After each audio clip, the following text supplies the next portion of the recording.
si demain matin, là, vous étiez à ma place pour quelques mois, là, y aurait-il un changement que vous souhaiteriez faire? Je voudrais peut-être être le ministre de l'Éducation qui a réintroduit l'histoire dans l'enseignement au Québec. Bonjour tout le monde. Lucien Bouchard, merci beaucoup d'avoir accepté mon invitation. Ah, ça me fait plaisir, Monsieur le Premier ministre. Écoutez, je commence avec un résumé de votre bio. Vous êtes avocat, vous avez pratiqué le droit, vous avez été procureur en chef de la commission d'enquête sur la liberté syndicale dans le monde de la construction. Vous avez négocié pour René Lévesque dans des conventions collectives. Vous avez été ambassadeur du Canada en France. Vous avez été ministre de l'Environnement dans le gouvernement de Brian Mulroney. Après ça, vous avez fondé ou cofondé le Bloc québécois. Vous avez été un joueur très important dans la campagne référendaire de 1995. Vous avez été chef du Parti québécois, mon chef. Vous avez été premier ministre du Québec. Bon, puis là, vous avez fait beaucoup de choses, mais entre autres, ce qui m'a marqué, moi, c'est que vous avez réussi à résorber le déficit avec l'appui de tout le monde. Vous avez créé les CPE, les centres de la petite enfance, puis plein d'autres choses qu'on pourra discuter. Puis maintenant, bien, vous agissez comme négociateur dans beaucoup de dossiers de relations de travail. Je commence avec l'influence de votre mère. On s'en est déjà parlé tous les deux. Moi, ma mère était très sévère, très exigeante avec mes résultats. On a souvent parlé de nos mères. Exactement. Mais je voudrais savoir, justement, là, quelle a été l'influence de votre mère, là, surtout face aux études, à la lecture? Ben, dans notre famille, déterminante.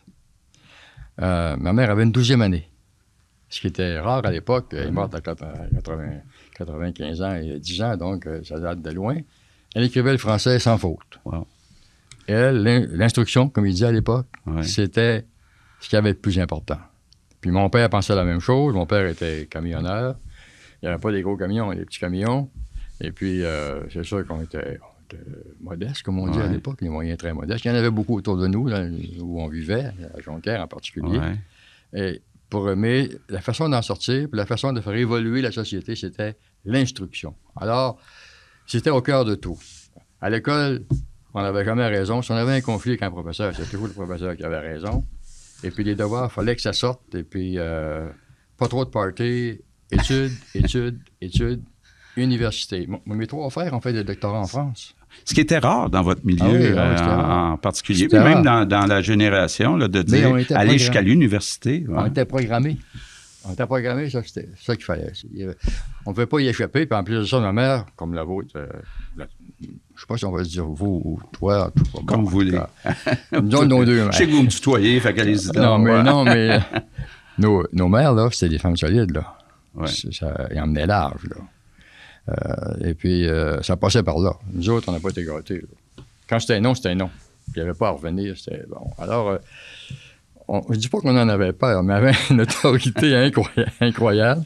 Alors, justement, elle nous a beaucoup inspirés. Et mon père croyait beaucoup aussi à l'éducation. Ma mère était organiste.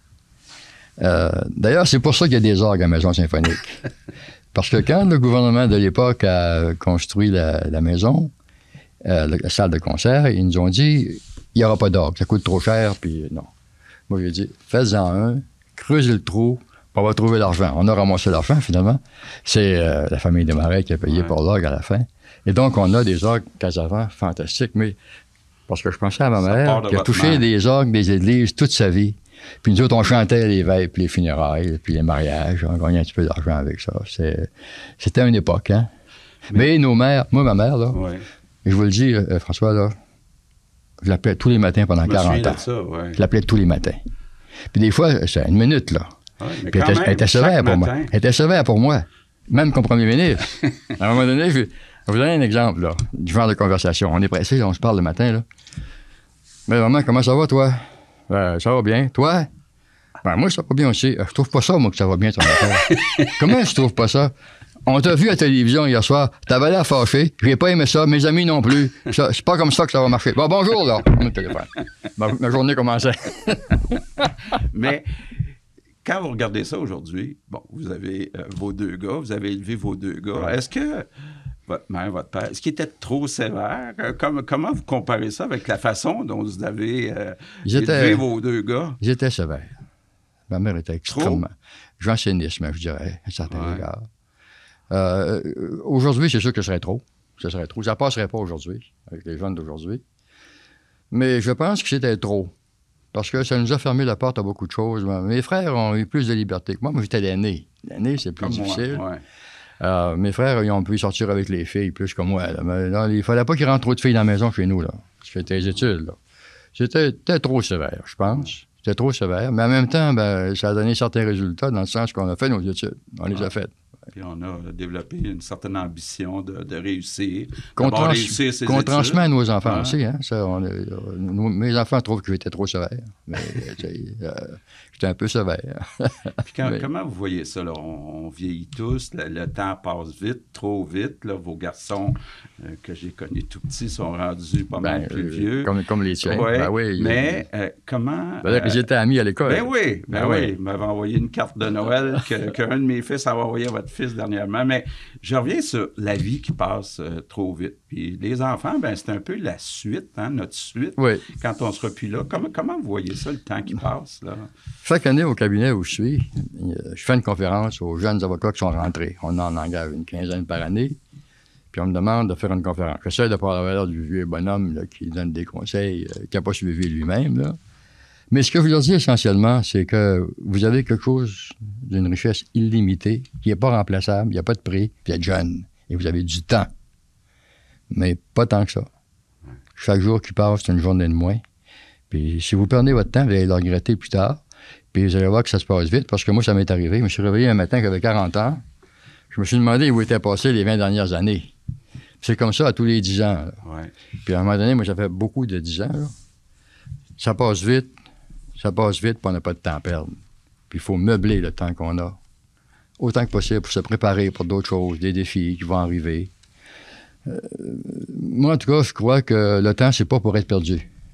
Par contre, je conseille pas, moi, aux jeunes d'aujourd'hui d'avoir une vie aussi rigoureuse, aussi janséniste que celle qu'on a eue, nous. Servir à la messe tous les matins, c'était trop, là. C'était trop. Bonheur. Moi aussi, j'ai fait ça à 7 heures le matin, aller servir la messe. Oui. Ça empêche de faire d'autres choses. On apprenait le latin pour il fallait avoir mais quand même, une troïbo d'altare dei. Ça y est. À part votre mère, est-ce qu'il y a d'autres personnes dans votre vie qui vous ont marqué? Mon père aussi. Le père aussi, oui. Mon père, c'est un camionneur. Un camionneur travaillant. Oui. À l'époque, il n'y avait pas de crédit. À l'époque, il faut penser que ça n'empruntait pas de l'argent. Là, comme ça. Là. Donc, il fallait tout payer comptant. Là. Tout ce que ces gens-là se sont payés, ils se l'ont payé comptant. Donc, quand ils rentraient un sou, ils ne sortaient plus. C'est pas compliqué. Puis comme ça, ils ont pu remplir leurs obligations, acheter une petite maison, s'acheter un camion. Puis une bonne journée, acheter un auto, en plus. Ouais, ça, c'était la grande journée. Mais à part votre mère puis votre père, y a d'autres personnes qui vous ont marqué? À l'école. Okay. J'ai eu 2 ou 3 professeurs qui m'ont marqué. Une dame qui s'appelait Gemma Maltais. J'étais en 4e année. Elle était belle à part de ça. Une belle grande brune. Puis c'est une femme magnifique. Moi, elle m'a beaucoup marqué. Elle avait confiance en moi, elle m'encourageait. Et puis après ça, plus tard, il y a eu Guy Rocher. Oui. J'ai fait un baccalauréat en sciences sociales, mais dans l'endroit. Vous l'avez eu comme prof? Je l'ai eu comme prof en sociologie 1 et 2. C'est un des meilleurs profs que j'ai jamais eu, Guy Rocher. Il vient encore, en plus, M. Rocher. Ça, c'est un grand, là, un très grand, qui a eu une influence sur moi, beaucoup d'influence. Vous avez connu aussi René Lévesque. Y a-t-il des choses que vous pouvez nous raconter sur René Lévesque qui sont moins connues, là? René Lévesque. J'ai connu M. Lévesque plus que Robert Bourassa, mais j'ai connu les deux. Okay. Puis j'ai toujours trouvé qu'il y avait une sorte de contraste entre les deux. M. Lévesque, quand il faisait un discours en public, on avait l'impression qu'il nous parlait à nous. Mm-hmm. Il était très bon comme communication. En privé, il était comme gênant. Okay. Moi, je le trouvais, il me figeait un peu. Il était peut-être gêné lui-même. Puis il était un peu gêné lui-même, je pense. Donc, c'était pas... ceux qui étaient très près de lui, les amis intimes, c'est probablement qu'il y a une relation différente, mais moi, je trouvais que dans ses rapports individuels, là, dans une sorte d'intimité, pour quelqu'un comme moi, ça m'intimidait, puis j'étais gêné. Okay. Mais avec Robert Bourassa, qui faisait des discours plates, Hein, quand il était... c'était pas un orateur, Robert Bourassa. Il était bien intelligent, mais c'était pas un orateur. C'était pas... Mais dans une salle. Mais quand on le rencontrait en privé, c'était un homme très convivial, très amical, d'accès très facile, drôle aussi. Donc, il y avait un grand contraste entre les deux, qui d'ailleurs se respectaient mutuellement. Oui. Ils ont été ensemble. Là. Il y a oui, ils ont fait un bout ensemble. Vous parlez un petit peu d'éducation. D'abord, c'est à cause... Isabelle dirait que c'est à cause de vous. Moi, je dirais que c'est grâce à vous que je suis en politique. Mais au début, j'ai été ministre de l'Industrie et Commerce 3 mois. Ouais. Puis après, vous m'avez demandé d'être ministre de l'Éducation. Puis au début, je ne sais pas si vous en rappelez, je n'étais pas d'accord avec ça parce que je me disais, voyons, je ne connais pas ça. Moi, je connais l'économie. Puis vous m'aviez dit, pour la nation québécoise, ce qui est le plus important, c'est l'éducation. Vous m'aviez même dit, on avait regardé ça après, que vous auriez aimé ça, peut-être être ministre de l'Éducation. Ouais. Puis on a fait ensemble le Sommet du Québec et de la jeunesse. Oui. On a mis 1 milliard en éducation. À cause de toi. Oui, mais encore, à cause de vous aussi, c'était pas moi qui décidais. Moi, j'ai dit oui, mais ta force, c'est fort. Oui, comme on dit. Il y en a qui étaient moins contents au Trésor. Puis les finances, puis le Trésor, c'est sûr. Mais c'est quoi l'importance pour vous de l'éducation? Parlez-nous un peu d'éducation. C'est le ministère le plus important. Je ne veux pas minimiser les autres. Ouais. Mais ça, c'est le Québec en train de se manufacturer. C'est le Québec de l'avenir. C'est le Québec comme il sera, dans sa pérennité. En tout cas, au moins pour les 2 ou 3 générations qui viennent. Alors, tous ces étudiants-là, étudiantes qui sont dans les écoles, à commencer par les plus petits et puis les plus grands, c'est le Québec qui est en train de croître, de se former, d'être ce qu'il va être. Tant qu'il ne faut pas se tromper, là. Parce que c'est eux autres, le Québec, là. Absolument. C'est eux autres, là. Puis pour longtemps, parce que les autres, ils vont en former d'autres. Ils vont transférer. Les générations, c'est une transmission. Alors, moi, j'ai toujours pensé, puis surtout, c'est très lié à mon éducation. Ouais. Puis c'est l'espèce de valeurs fondamentales qu'on nous a inculquées quand on était petits, nous autres, dans notre famille. L'éducation, c'est fondamental. Puis le gouvernement, je pense, c'est une priorité. C'est sûr que c'est pas le dossier qui est tous les jours devant le premier ministre, parce qu'il y en a d'autres là, qui poussent. Ouais. Souvent des moins importants, qui prennent plus de temps, qui sont plus difficiles de gestion. Mais l'éducation, moi, j'aurais voulu être ministre de l'Éducation. Honnêtement, là, c'est une chose que dans ma vie que j'ai... Pas parce que j'aurais voulu me promener dans la limousine du ministre de l'Éducation, mais pour moi, d'agir sur l'avenir, sur la culture, la transmission. Moi, j'aurais été exigeant comme ministre de l'Éducation. J'aurais dû me défendre contre, justement, les interdits que ma mère nous a inculqués.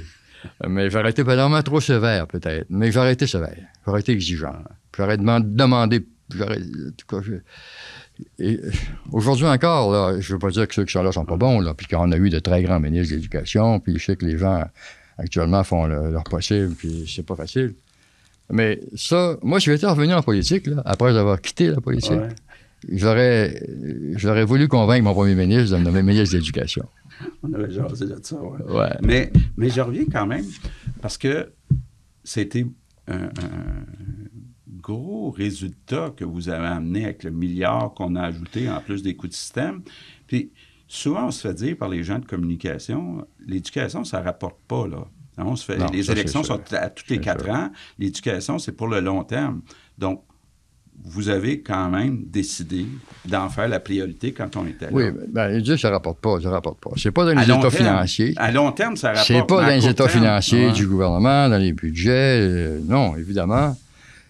Mais c'est impossible de quantifier ce que ça va donner en résultat. Mais d'abord, l'idée d'avoir une société éduquée, éclairée, qui croit à la démocratie, qui s'engage, qui est présente, c'est fondamental.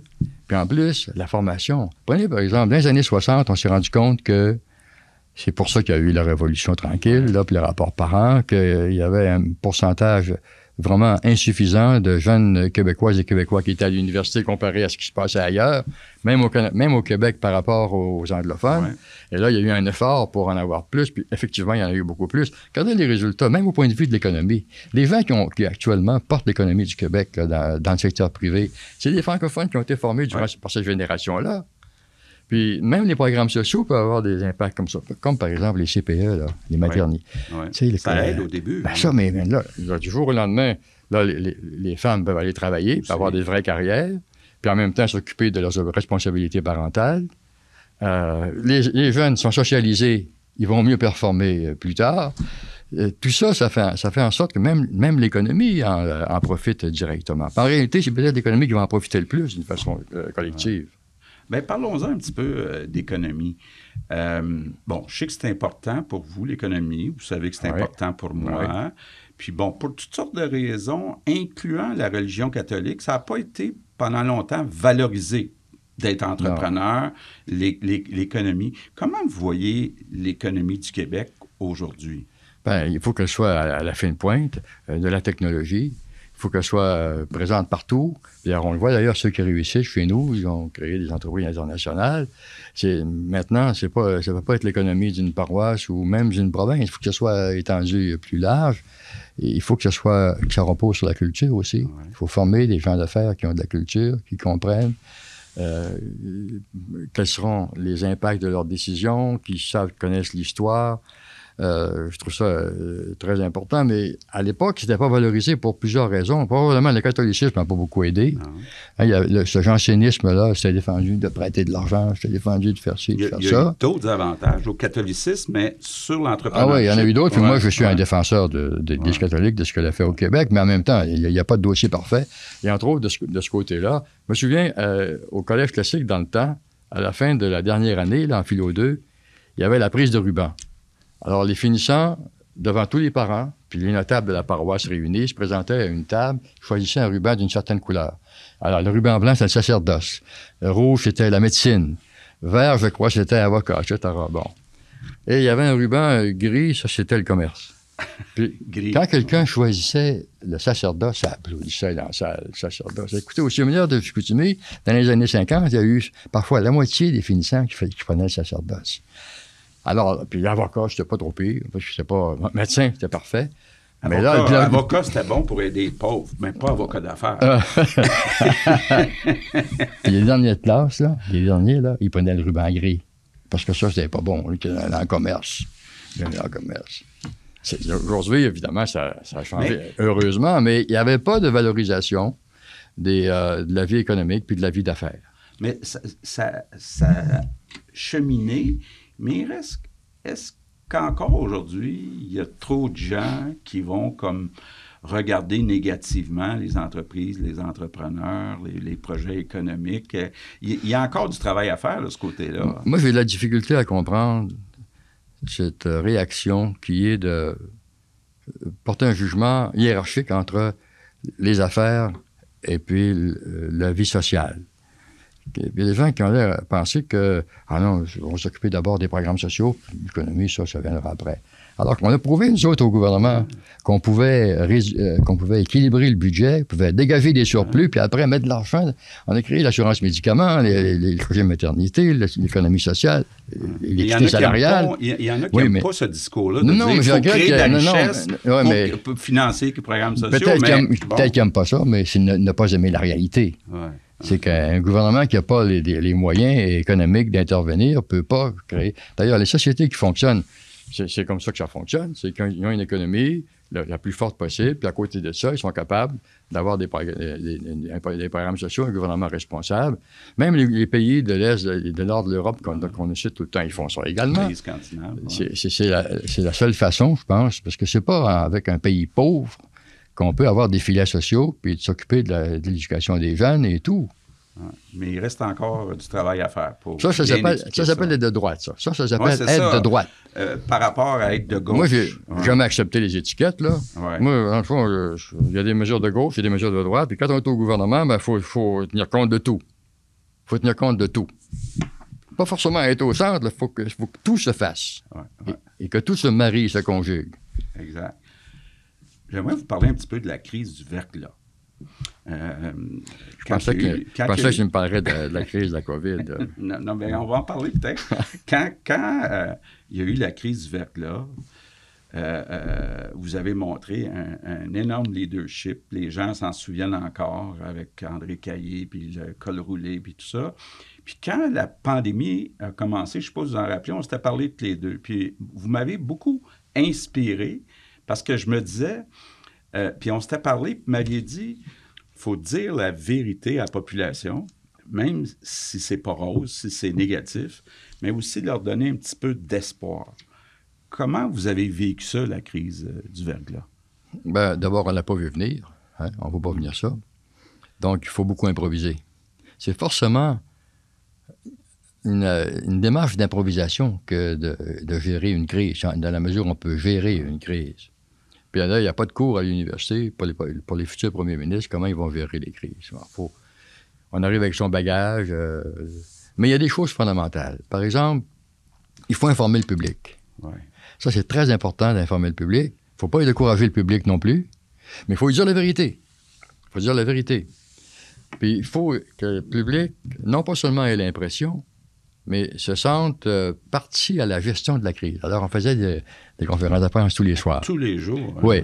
Et puis vraiment en temps réel. Je me rappelle une fois, il y avait un soir, on avait durant la conférence annoncé qu'on avait donné instruction à un monsieur, puis on l'avait identifié, il était là, de s'occuper de nous avoir des génératrices dans 2 jours. On a fait comme ça, puis c'est vous, d'aller faire ça. Bon. 2 jours après, il n'était pas arrivé. On lui demande devant le public. Non, pas arrivé encore. Venez ici, là. Comment c'est pas arrivé? On vous avait dit qu'il fallait, oui, c'est correct, mais il faut vous dire pourquoi, M. le Premier ministre. C'est parce que, oui, correct. Mais là, demain, est-ce qu'on va les avoir? Oui, demain, on va les avoir.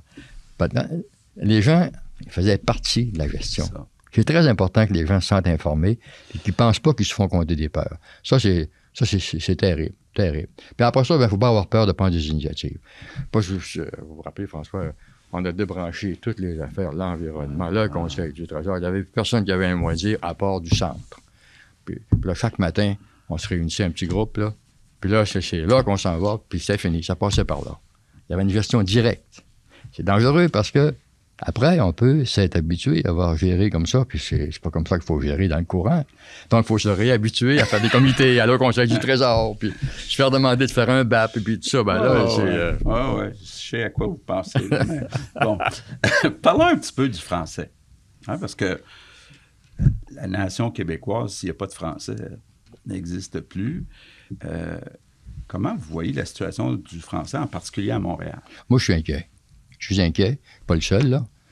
Il faut trouver les moyens de promouvoir le français, de le faire respecter dans sa langue, dans son usage et dans la culture. Il faut qu'on lise plus. Il faut qu'on encourage les créateurs, les écrivains.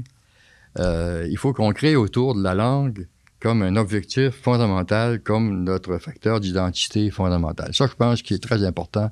Puis le gouvernement doit être très conscient, préoccupé de ça, puis doit être en constant dialogue avec tous les groupes qui opèrent dans le domaine de la culture et de la langue et de l'éducation.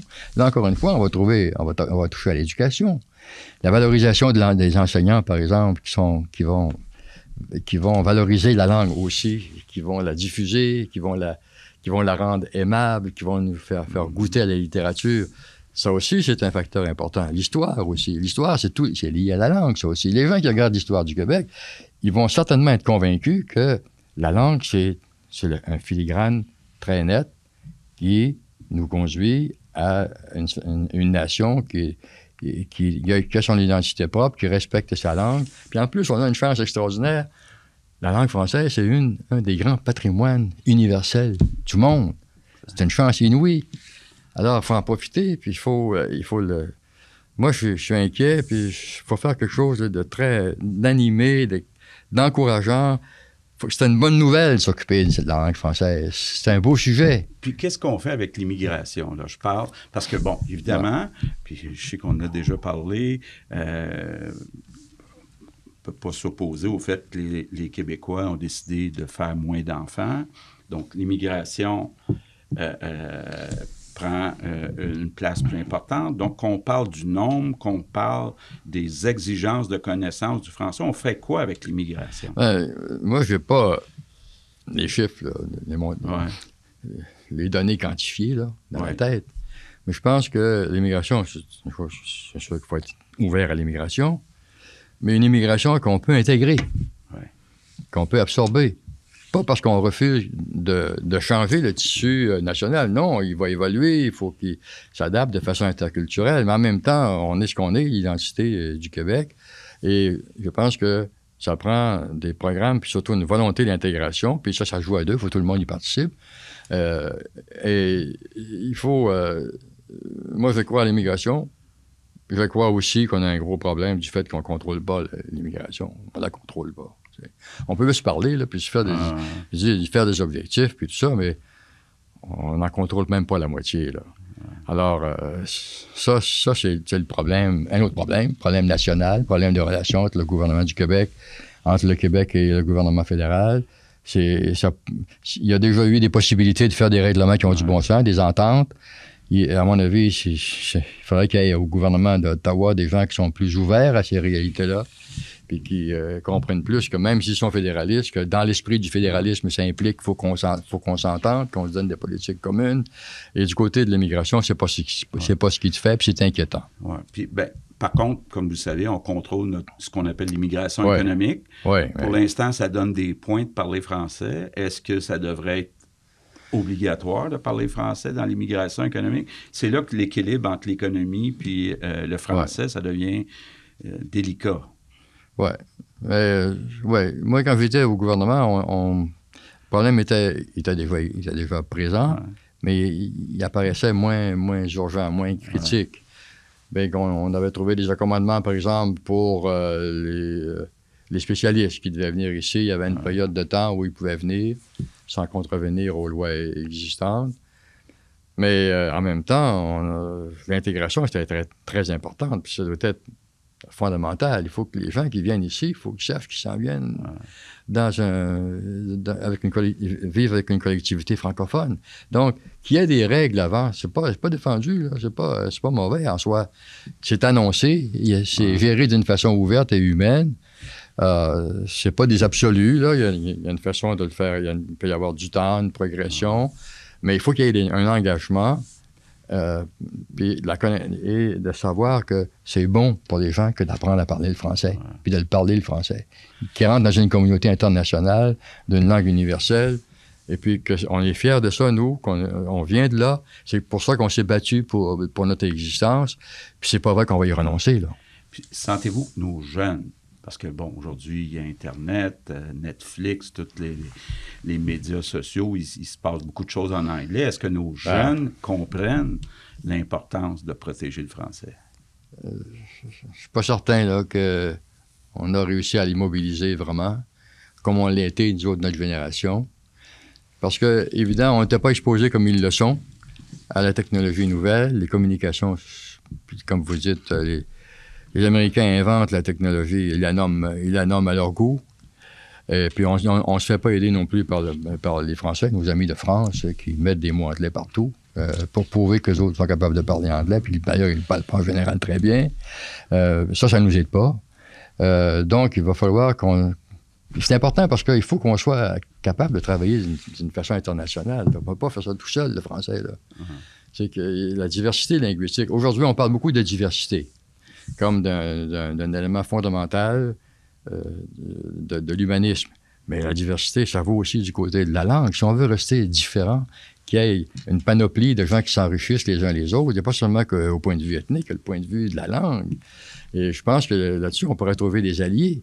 Il y a des gens qui doivent se battre pour l'espagnol, d'autres se battent pour l'italien, etc. Bon, alors, il y aurait moyen peut-être d'entreprendre une démarche internationale. On le fait pour la diversité, déjà. Au sens général du terme.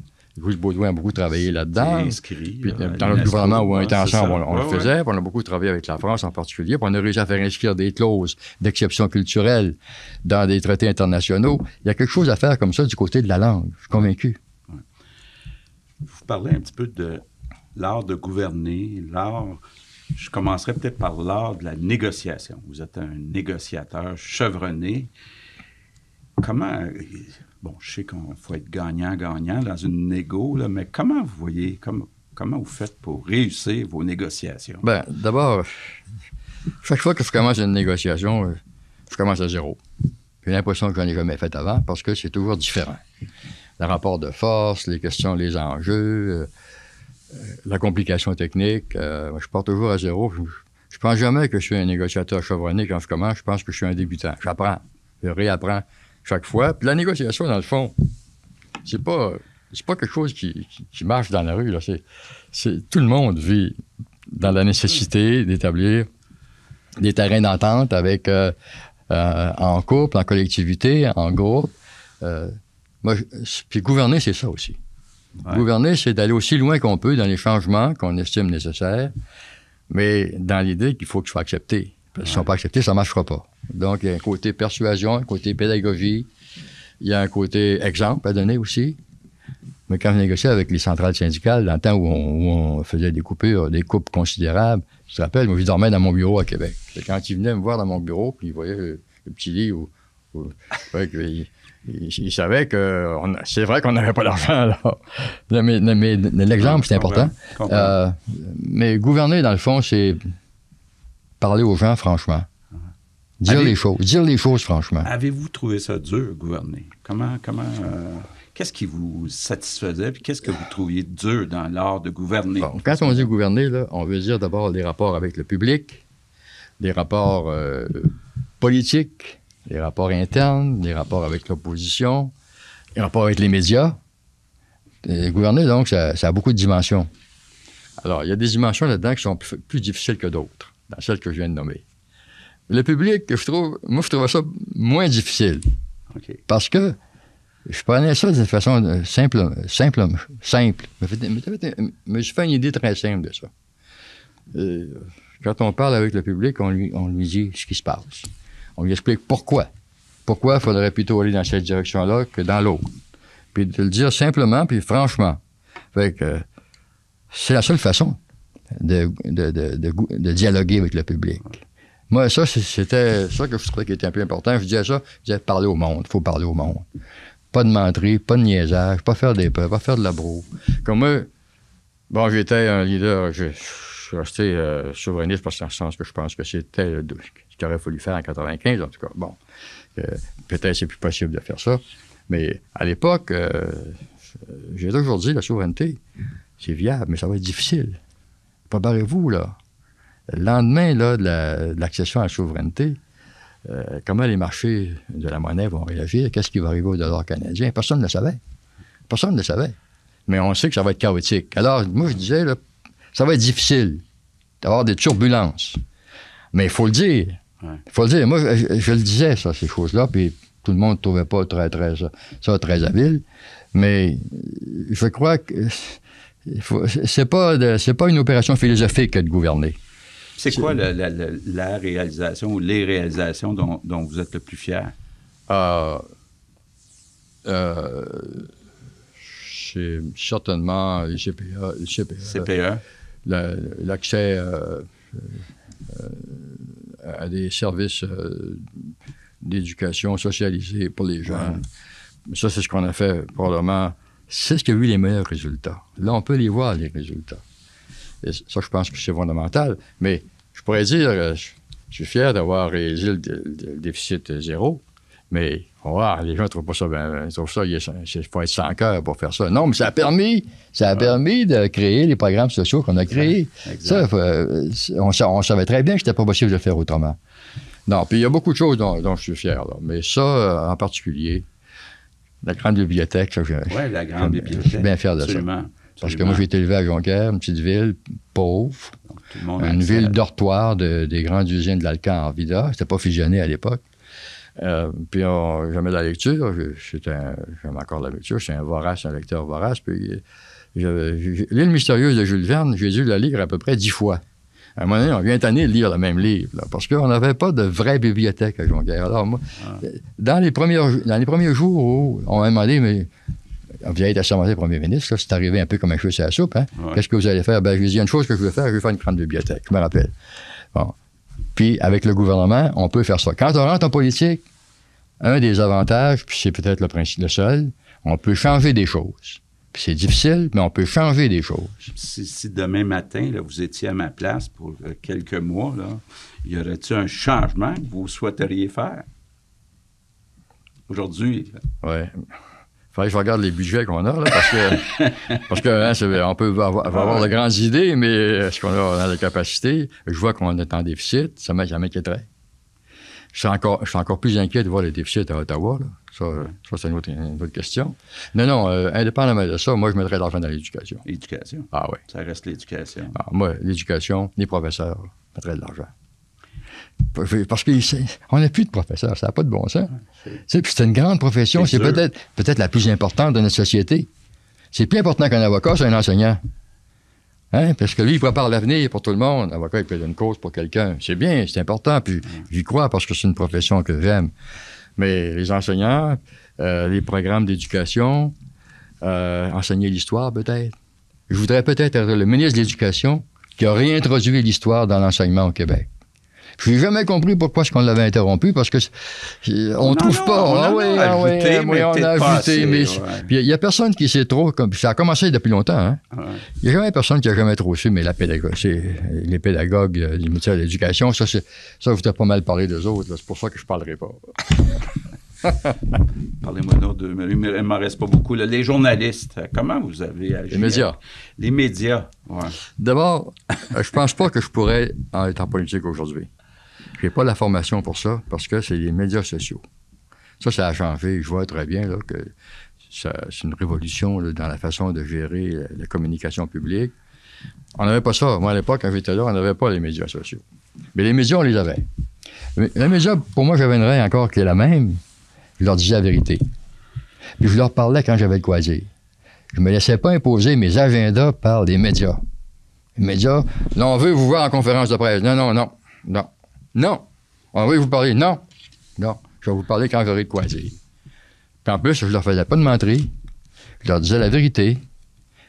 Et je savais que c'était pas forcément mes amis. Je n'essayais pas d'en faire mes amis. Là. Je n'essayais pas d'inviter un journaliste le soir. Là. On va faire du off. Là. On va se faire off, c'est-à-dire des choses que je pourrais dire que tu ne rapporteras pas. Non, je sais que tu le sais, mais peut-être le public. Bon. Puis là, on va être amis, etc. Non, ça, non. Moi, c'était pas mes ennemis, je les respectais, je savais qu'ils avaient des responsabilités publiques importantes, mais leurs intérêts n'étaient pas forcément les miens. Puis il y avait beaucoup d'avoir des manchettes avec quand je dérapais, alors j'essayais de pas déraper, puis le mieux, c'est de rencontrer quand on est conscient de ce qu'on va dire. De quelque chose à annoncer. Ouais. Les Québécois, y a-tu des qualités chez les Québécois qui sont méconnues? Je sais que vous aimez les Québécois. Qu'est-ce que vous aimez chez les Québécois?